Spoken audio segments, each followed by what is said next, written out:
warahmatullahi wabarakatuh. Salam sehat dan sejahtera untuk kita semua. Materi saya yang disampaikan ke saya adalah dukungan nutrisi untuk optimalisasi tumbuh kembang anak, ya. Jadi saya kira karena semua kita pesertanya adalah tenaga kesehatan, saya kira sudah sedikit banyak memahami ya tentang nutrisi tumbuh kembang ini. Namun tidak ada salahnya kalau kita sore ini refresh kembali ya. Siapa tahu kita bisa mengingat kembali, merefresh kembali Bapak Ibu semua dan saya juga supaya lebih ingat lagi ya untuk tugas kita sehari-hari. Tadi sudah disampaikan tentang deteksi bagaimana tumbuh kembang pada anak, caranya bagaimana, kemudian bagaimana nutrisi itu terkait dengan imunitas. Nah sekarang bagaimana nutrisi itu terkait dengan tumbuh kembangnya yang optimal seperti apa. Nah, nanti bahasan yang akan saya sampaikan yang pertama tentang dampak nutrisi pada bayi dan anak dan nutrisi selama kehamilan dan menyusui selama 1000 HPK. Kemudian yang ketiga adalah tanda pemberian nutrisi pada bayi dan anak.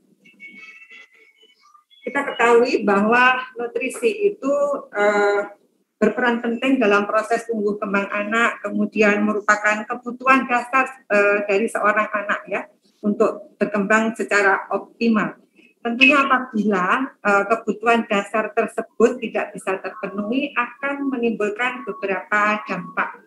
Di antaranya yang pertama adalah terjadi gagal tumbuh, misalnya berat badan lahir rendah, kemudian kurus, pendek, dan daya tahan tubuh yang rendah.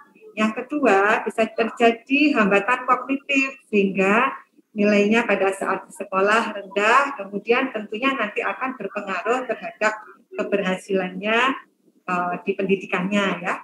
Kemudian yang ketiga, tentunya hambatan-hambatan tersebut nantinya ada usia dewasa dapat menurunkan produktivitas. Dan yang keempat, yaitu terjadi gangguan metabolik yang adalah risiko terjadinya penyakit tidak menular pada saat anak tersebut nanti sudah dewasa, seperti misalnya diabetes mellitus tipe 2, stroke, penyakit jantung, dan sebagainya.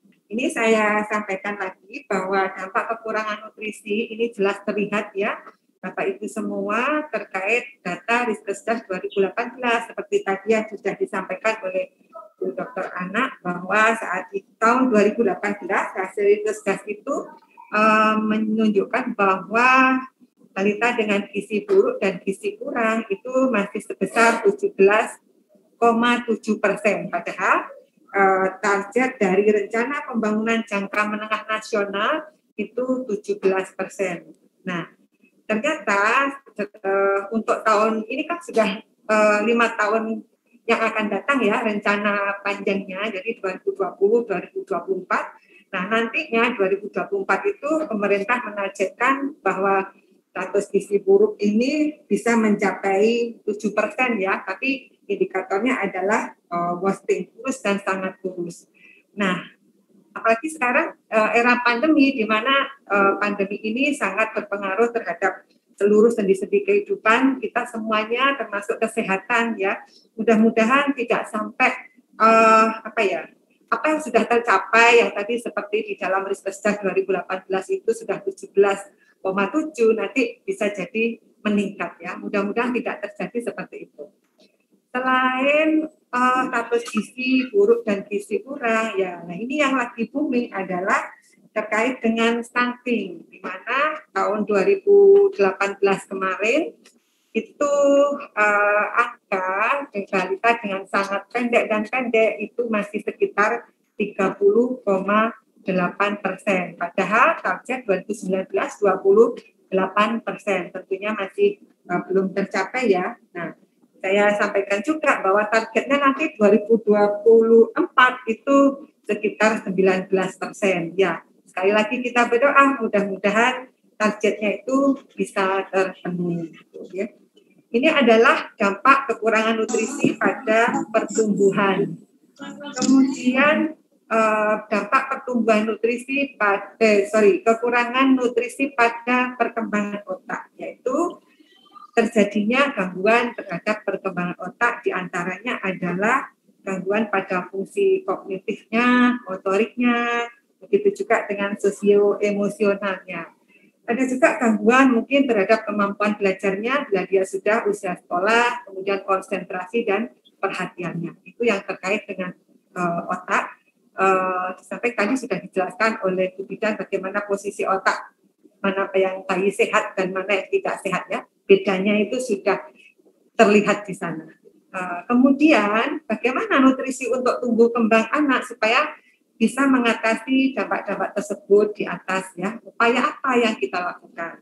Nah, kalau kita membahas tentang nutrisi anak tentu tidak lepas dari namanya nutrisi untuk 1000 HPK ya, 1000 hari pertama kehidupan. Nah, ini karena sangat penting sekali karena disinilah terjadi pembentukan janin ya, awal pembentukan janin sehingga di sini terjadi proses pembangunan baik secara tumbuh kembangnya itu ada di sini semua. Meskipun sebenarnya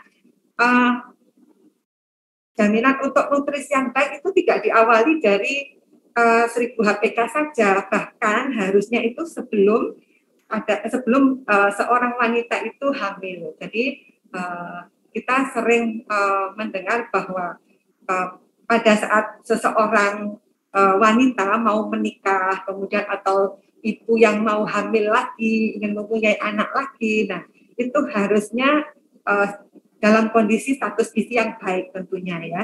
Jadi status gizinya baik, sehat, sehingga nanti dia akan siap untuk menerima kehamilan yang akan terjadi setelahnya. Namun untuk kali ini kita bahas ya untuk selama 100 hari pertama, 1000 hari pertama kehidupan. Jadi dimulai pada saat konsepsi atau pembuahan sampai lahir dan sampai 2 tahun kemudian. Maksudnya anaknya usia 2 tahun ya. Di sini nutrisi sangat penting diperlukan untuk ibu hamil, terutama untuk pertumbuhan otaknya, paling tidak untuk pertumbuhan janinnya dulu ya, kemudian pertumbuhan otaknya bagaimana, membentuk tinggi badan anak, berat badannya yang seperti apa, tentunya ibu hamil memerlukan nutrisi yang cukup baik mikro maupun makro. Kemudian pertumbuhan bayi dan anak mulai 0 sampai usia 2 tahun juga baik anaknya maupun ibunya, karena ibunya masih harus menyusui ya. Nah, untuk kenapa 1000 hari pertama itu sangat kita perlukan ya, tentu Bapak Ibu semua sudah paham ya, karena pada usia-usia ini merupakan masa pertumbuhan linear dan perkembangan otak yang sangat cepat. Jadi kalau di usia ini terjadi gangguan, kemudian terjadi misalnya malnutrisi dan sebagainya, maka efeknya jangka pendek dan jangka panjang, dan efeknya itu irreversible atau tidak bisa diperbaiki lagi gitu ya. Oleh karena itu ini benar-benar harus menjadi perhatian kita, terutama semua ada diskusinya perdebatan kan gitu ya. Tapi kan ini kan dari perdebatan dan udah oke. Jadi menjadi perhatian kita semua sebagai petugas kesehatan untuk menangani hal ini ya tentunya.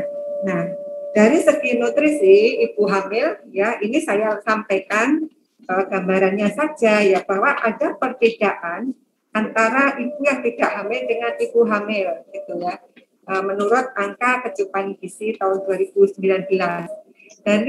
Dari tabel ini bisa kita lihat ya, pemerintah telah menyatakan penambahan nutrisi apa saja yang dibutuhkan untuk ibu selama proses kehamilan. Ini kita lihat bahwa semuanya itu bertambah bila dibandingkan dengan tidak hamil ya, terutama energi, di mana di sini bertambah dari trimester 1, trimester 2, trimester 3 tentu ada penambahan seiring dengan kebutuhan ibu dan perkembangan pertumbuhan bayinya. Begitu juga dengan protein dan sebagainya. Apalagi serat ya, karena serat kita tahu bahwa untuk usia kehamilan, apalagi kalau trimester 2 dan 3 Kalau sudah membesar, sering terjadi seorang ibu hamil itu mengalami konstipasi ya. Kalau kekurangan serat tentunya akan memperparah kondisinya. Oleh karena itu diperlukan serat yang cukup. Begitu juga dengan vitamin dan mineral yang lain, semuanya memerlukan penambahan. Ya. Kemudian apa sih sebenarnya nutrisi untuk ibu hamil itu?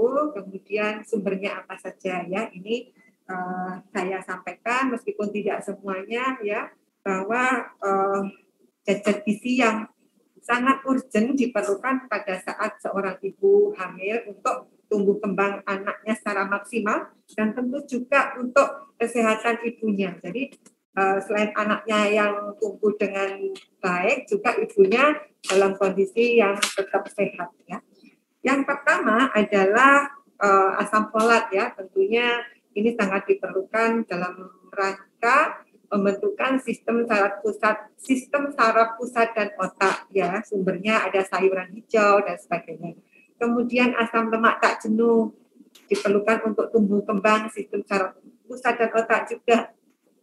Vitamin B12 untuk perkembangan sel janin, vitamin D membantu penyerapan kalsium dan mineral lainnya dalam darah, kemudian vitamin A untuk proses metabolisme, pembentukan tulang dan sistem saraf, kalsium untuk pembentukan tulang dan gigi janin serta kebutuhan ibu, kemudian zat besi membentuk sel darah merah, mengangkut oksigen ke seluruh tubuh dan janinnya, kemudian vitamin B6 membantu proses pembentukan sistem saraf. Serat, nah itu tadi memperlancar buang air besar. Vitamin C juga membantu penyerapan zat besi selain sebagai antioksidan, kemudian juga zinc untuk membantu proses metabolisme dan sistem kekebalan tubuh, serta yodium untuk mengatur suhu tubuh, membentuk sel darah merah, fungsi otot, dan saraf. Jadi dari gambaran ini kita tahu bahwa begitu banyaknya nutrisi yang harus kita berikan kepada ibu hamil supaya kehamilannya bisa berjalan dengan baik dan optimal, ya. Kemudian ini adalah contoh ya porsi makanannya. Berapa sih yang harus dikonsumsi sesuai dengan kebutuhan ibu yang menyusui gitu ya. Nah, ini saya ambil dari buku KIA tadi ya yang sudah disampaikan oleh Bu Bidan maupun dari dokter anak ya. Mungkin ini memang saya lihat sudah cukup lengkap. Di sana ada contoh-contoh termasuk nutrisinya.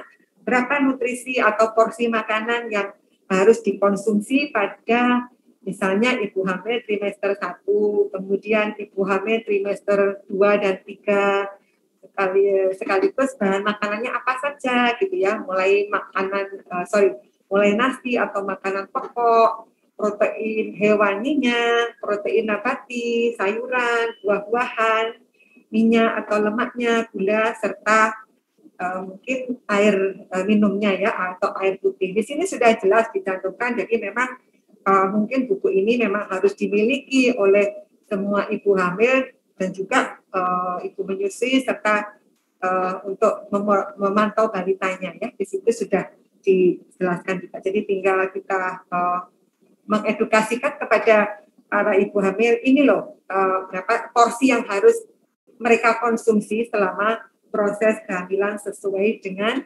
umur kehamilannya. Kemudian untuk ibu menyusui ya, tentunya ibu menyusui prinsipnya sama dengan ibu yang hamil karena pada ibu menyusui tentunya kan harus memproduksi ASI untuk untuk memenuhi kebutuhan bayinya gitu ya. Oleh karena itu zat gizinya juga tentunya bertambah gitu.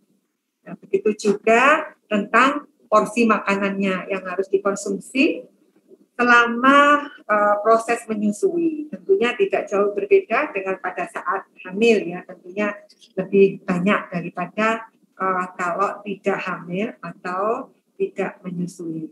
Kemudian di sini ada namanya standar pemberian nutrisi bagi bayi dan anak ya. Pada prinsipnya untuk mencapai tumbuh kembang yang optimal tentu setelah kita memastikan bahwa kebutuhan nutrisi selama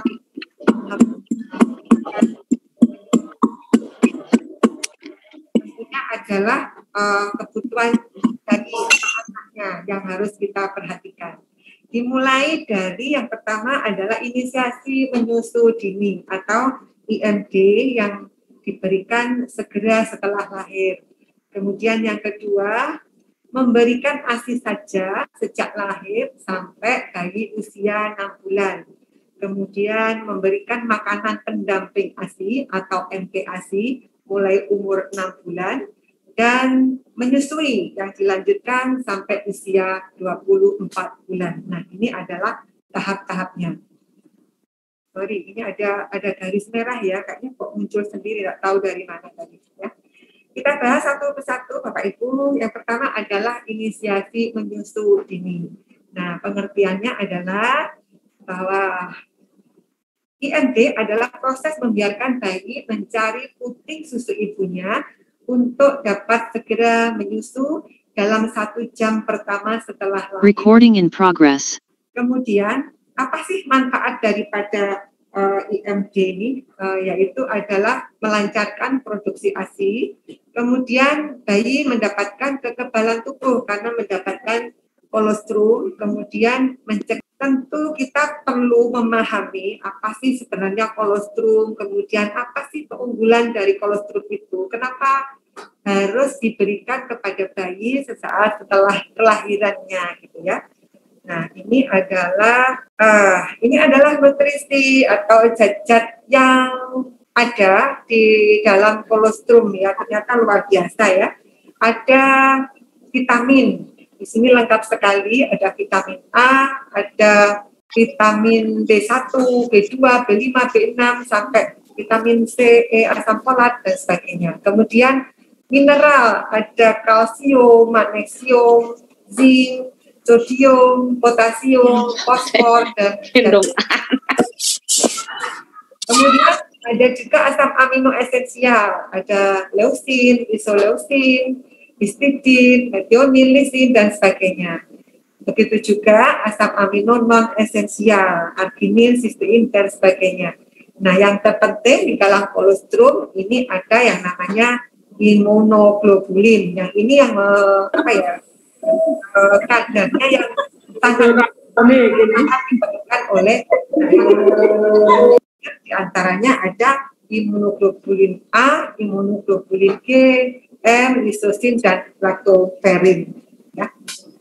Kalau kita melihat dari kandungan kolostrum seperti ini, tentunya kita akan sayang sekali ya kalau sampai bayi itu tidak bisa mendapatkan kolostrum ini. Oleh karena itu, setiap itu tentunya sebelum melahirkan harus kita siapkan bagaimana mengelola proses nanti pada saat setelah melahirkan, istilahnya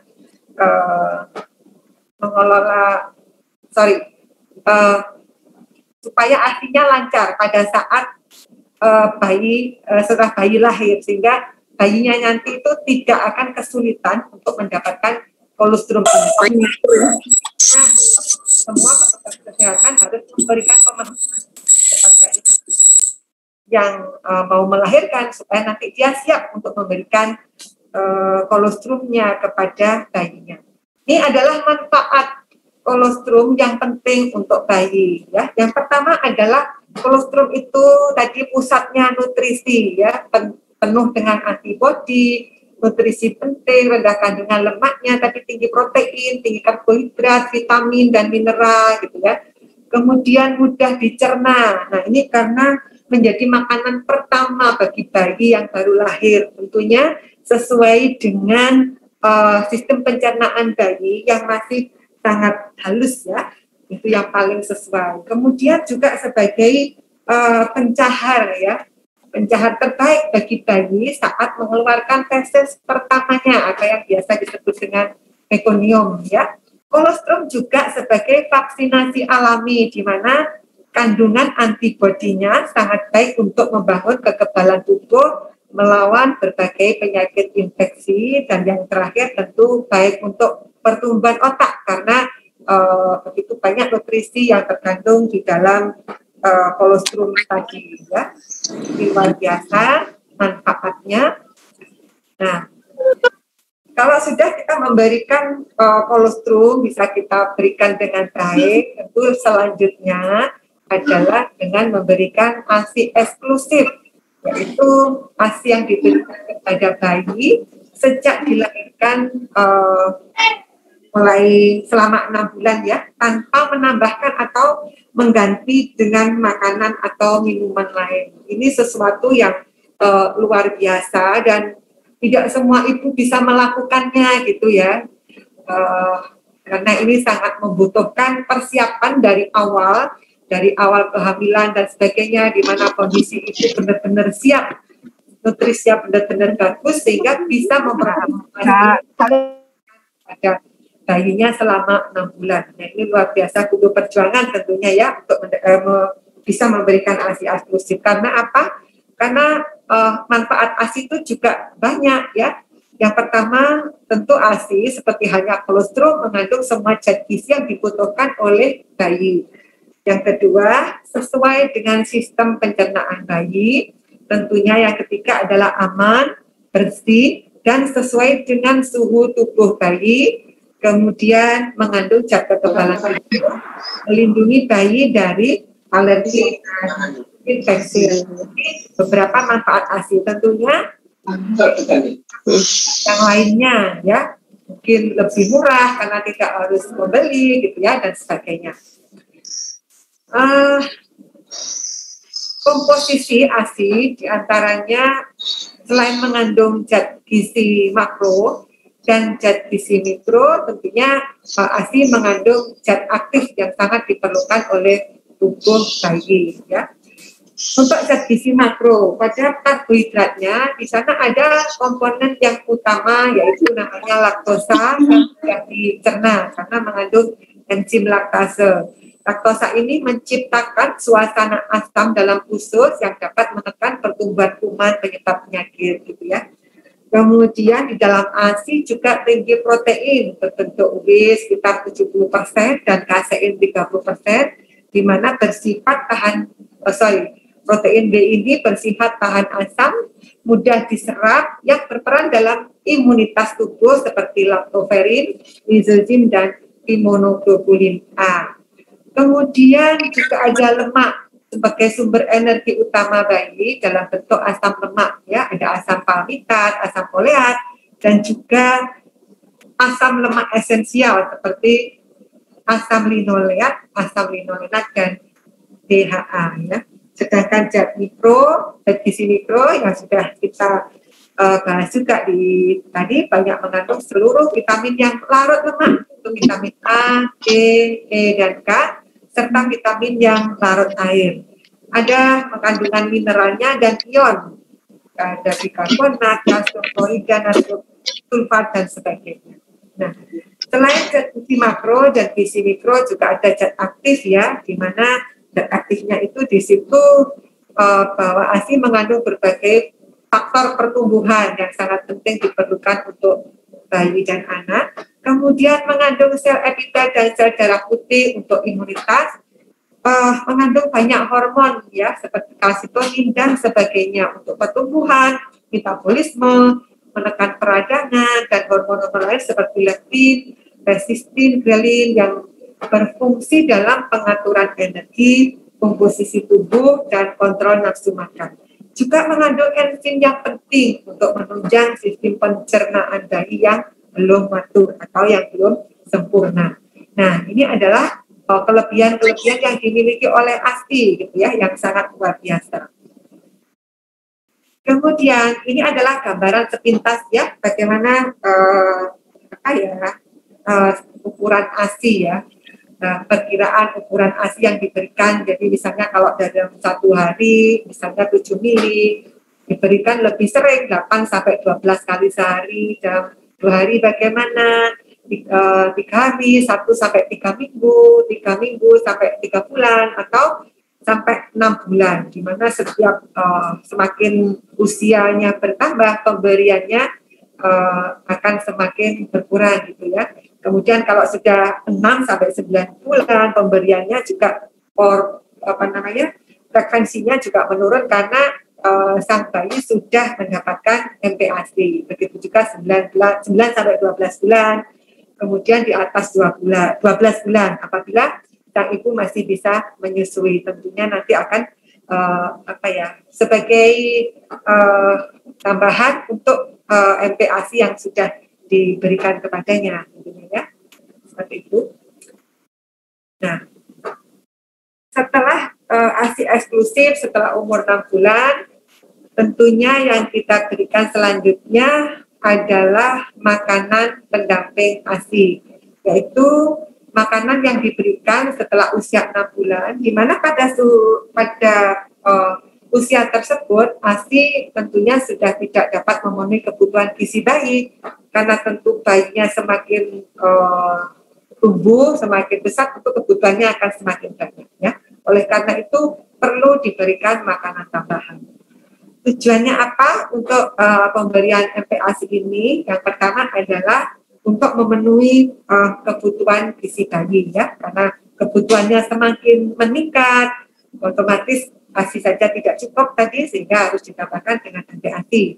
Yang kedua adalah mengembangkan kemampuan bayi untuk menerima berbagai macam makanan dengan berbagai rasa dan tekstur, ya. Jadi MPASI ini bermanfaat bayi untuk belajar menerima berbagai macam makanan, tapi tentunya masih terbatas, ya, karena terkait dengan sistem pencernaannya, mungkin dipilihkan bahan makanan yang sesuai dengan kemampuan bayi dan sebagainya.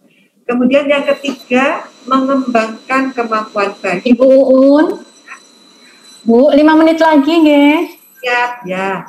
Yang ketiga, mengembangkan kemampuan bayi untuk mengunyah dan menelan. Nah, ini sudah mulai belajar. Oke. Nah, ini adalah prinsip pemberian MPASI. Yang pertama harus tepat waktu, ya. MPASI diberikan ketika ASI saja tidak cukup untuk memenuhi kebutuhan bayi. Tidak boleh terlambat dan tidak boleh terlalu awal, ya, karena disesuaikan dengan kemampuan pencernaan bayi, tentu harus tepat, ya. Yang kedua, prinsipnya harus adekuat, di mana MPASI yang diberikan harus memenuhi kebutuhan energi, protein, dan mikronutrien lainnya yang dibutuhkan oleh bayi. Yang ketiga, harus aman dan higienis, di mana proses persiapan dan pembuatan MPASI menggunakan cara, bahan, dan peralatan yang aman dan higienis. Dengan sinyal lapar atau kenyang pada bayi atau anak. Nah, kemudian pada bayi tentu zat gizi apa saja, ini adalah beberapa yang penting, tentunya tidak mengabaikan zat gizi yang lain, ya. Ini adalah yang utama, mulai dari protein sebagai zat pembangun sel, karbohidrat sumber energi, lemak cadangan energi, sumber kolesterol, pelarut vitamin, pelarut lemak, vitamin A, vitamin C, vitamin D, vitamin E, B1, B6, mineralnya kalsium, besi, zinc, serat, dan sebagainya. Ini sudah harus bisa diberikan kepada anak dalam masa pemberian MPASI. Okay. Nah, ini juga contohnya, ya, tahapan pemberian MPASI mulai usia 6 sampai 8 bulan, di mana masih menyusui, kemudian diberikan makanan yang lunak, di makanan itu berbentuk lumat dan kental, gitu, ya. Kemudian 9 sampai 11 bulan masih menyusui, kemudian diberikan makanan yang bentuknya itu sudah agak keras sedikit, dicincang, dicacah atau dipotong kecil, gitu, ya. Kemudian kalau sudah umur 12 sampai 23 bulan itu diperkenalkan atau teksturnya itu hampir sama dengan makanan dewasa, gitu, ya. Nah, ini contoh jadwal makan anak, ya, pada saat MPASI, di mana di sini ASI masih diberikan di sini apabila bayi menghendaki, ya, tapi makanan yang rutin dengan terjadwal ini harus tetap diberikan. Nah, kemudian kalau dia sudah di atas 1 tahun, otomatis kita harus mengenalkan mereka dengan berbagai macam bahan makanan yang sesuai dengan kondisi anak tersebut gitu ya, supaya nanti dia tidak terfokus pada satu macam makanan saja ya. Perlahan-lahan kita perkenalkan sedikit demi sedikit gitu ya. Ya, nanti lama itu nanti akan membentuk pola makan yang baik pada dia. Jadi nantinya kita upayakan anak-anak tidak pilih-pilih makanan gitu ya. Seperti itu. Kemudian bagaimana penanganan yang aman dan higienis untuk penyiapan MPAC ini? Yang pertama tentunya saat itu saat menyiapkan makanan ya, sayur dan buah dicuci atau mungkin dimakan segar. Masak makanan hingga matang dengan menggunakan suhu yang tepat, kemudian menghindari mencampur makanan mentah dengan yang matang pada saat menyimpan ya, harus dipisahkan. Kalau perlu dikemas, di wrapping, ditutup gitu ya. Kemudian simpan bahan makanan di tempat yang aman, mungkin jauhkan dari serangga dan sebagainya. Gunakan sumber air yang bersih dan selalu gunakan alat dan wadah makanan yang bersih dan steril ya. Jangan sampai terkontaminasi yang dapat membahayakan anak kita tentunya ya. Nah, kesimpulannya terakhir bahwa dukungan nutrisi itu sangat penting karena kekurangan nutrisi pada bayi dan anak menyebabkan gangguan tumbuh kembang, berdampak pada jangka pendek dan jangka panjang kehidupannya ya. Kemudian dukungan nutrisi pada bayi anak tentunya dimulai pada 1000 hari pertama kehidupan, dan yang ketiga standar pemberian nutrisi bayi dan anak mulai dari inisiasi menyusu dini, kemudian ASI eksklusif, makanan pendamping ASI dan menyusui sampai 24 bulan. Mungkin itu Mbak Ana yang bisa saya sampaikan untuk materi kali ini. Terima kasih. Mudah kalau ada yang bertanya, mudah-mudahan apa yang saya sampaikan bisa bermanfaat. Terima kasih Mbak Ana.